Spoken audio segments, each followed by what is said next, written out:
എന്നാൽ ഇന്നത്തെ തിരക്കുപിടിച്ച ലോകത്ത് പലരും മറന്നുപോകുന്ന ഒരു കാര്യത്തെക്കുറിച്ചാണ്. നമ്മുടെ കുടുംബക്ഷേത്രങ്ങൾ അഥവാ തറവാട് ക്ഷേത്രങ്ങൾ. ഇന്ന് നമ്മൾ വലിയ വലിയ ക്ഷേത്രങ്ങളിലും ദൂരെയുള്ള തീർത്ഥാടന കേന്ദ്രങ്ങളിലും പോകാൻ വലിയ താല്പര്യം കാണിക്കാറുണ്ട്. അത് തീർച്ചയായും നല്ലത് തന്നെ. പക്ഷേ സ്വന്തം കുടുംബത്തിന്റെ ഐശ്വര്യത്തിന് കാരണമായ ആ പഴയ കാവുകളെയോ കുടുംബ പരമ്പരകളായി ആരാധിച്ചു പോന്ന ക്ഷേത്രങ്ങളെയോ നമ്മൾ വിസ്മരിക്കുകയാണോ എന്ന് സ്വയം ഒന്ന് ചിന്തിക്കേണ്ടിയിരിക്കുന്നു. കാരണം നമ്മുടെ ഓരോരുത്തരുടെയും വേരുകൾ ആഴ്ന്നു കിടക്കുന്നത് അവിടെയാണ്. എന്തുകൊണ്ടാണ് കുടുംബക്ഷേത്രങ്ങൾ ഇത്രത്തോളം പ്രധാനമാകുന്നത് എന്ന് നിങ്ങൾ എപ്പോഴെങ്കിലും ചിന്തിച്ചിട്ടുണ്ടോ?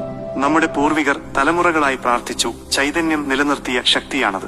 പരമ്പരകളായി കൈമാറി വന്ന ആ ചൈതന്യം നമ്മുടെ ഓരോരുത്തരുടെയും രക്തത്തിലും ജീവിതത്തിലും ഉണ്ടെന്നാണ് വിശ്വാസം. പലപ്പോഴും ജീവിതത്തിൽ വലിയ തടസ്സങ്ങൾ ഉണ്ടാകുമ്പോൾ, എത്ര അധ്വാനിച്ചിട്ടും പ്രാർത്ഥിച്ചിട്ടും ഫലം കാണാതെ വരുമ്പോൾ നമ്മൾ പലപ്പോഴും ആകുലപ്പെടാറുണ്ട്.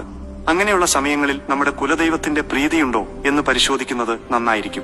കുടുംബത്തിലെ ഐക്യത്തിനും കുട്ടികളുടെ അഭിവൃദ്ധിക്കും രോഗപീഠകളിൽ നിന്നുള്ള മോചനത്തിലും കുടുംബക്ഷേത്രങ്ങളിലെ പ്രാർത്ഥനകൾക്കും വഴിപാടുകൾക്കും വലിയ സ്ഥാനമുണ്ട്. ആ ചൈതന്യത്തെ അവഗണിക്കുന്നത് നമ്മുടെ തന്നെ സംരക്ഷണ കവചത്തെ തകർക്കുന്നതിന് തുല്യമാണ്. പ്രിയപ്പെട്ട സുഹൃത്തുക്കളെ, ജോലിയും തിരക്കുകളുമൊക്കെ ഉണ്ടാകാം. എങ്കിലും വർഷത്തിലൊരിക്കലെങ്കിലും നിങ്ങളുടെ കുടുംബക്ഷേത്രങ്ങളിൽ പോകാൻ സമയം കണ്ടെത്തണം. അവിടെ വലിയ ആഘോഷങ്ങൾ നടത്താൻ സാധിച്ചില്ലെങ്കിലും അവിടുത്തെ നിത്യപൂജകൾ മുടങ്ങുന്നില്ല എന്ന് ഉറപ്പുവരുത്താൻ നമുക്ക് സാധിക്കണം. നമ്മുടെ വരും തലമുറയ്ക്ക് ഈ സംസ്കാരവും വിശ്വാസവും പകർന്നു നൽകേണ്ടത് നമ്മുടെ കടമയാണ്. ഇതൊക്കെ വെറും വിശ്വാസമല്ലേ എന്ന് തള്ളിക്കളയുന്നതിന് മുൻപ് ഒന്ന് ചിന്തിക്കുക. നൂറ്റാണ്ടുകളായി നമ്മുടെ പൂർവികർ കാത്തുസൂക്ഷിച്ച ആ ചൈതന്യം നിലനിർത്തേണ്ടത് നമ്മളല്ലെങ്കിൽ പിന്നെ ആരാണ്? നിങ്ങളുടെ തറവാട് ക്ഷേത്രം ഒരുപക്ഷെ ഇന്ന് ജീർണാവസ്ഥയിലാണെങ്കിൽ അത് പുനരുദ്ധരിക്കാൻ എല്ലാവരെയും കൂട്ടി മുൻകൈയെടുക്കുക. അത് നിങ്ങളുടെ മനസ്സിന് നൽകുന്ന ഒരു വലിയ തൃപ്തിയുണ്ട്. അത് മറ്റൊരിടത്തു നിന്നും ലഭിക്കില്ല.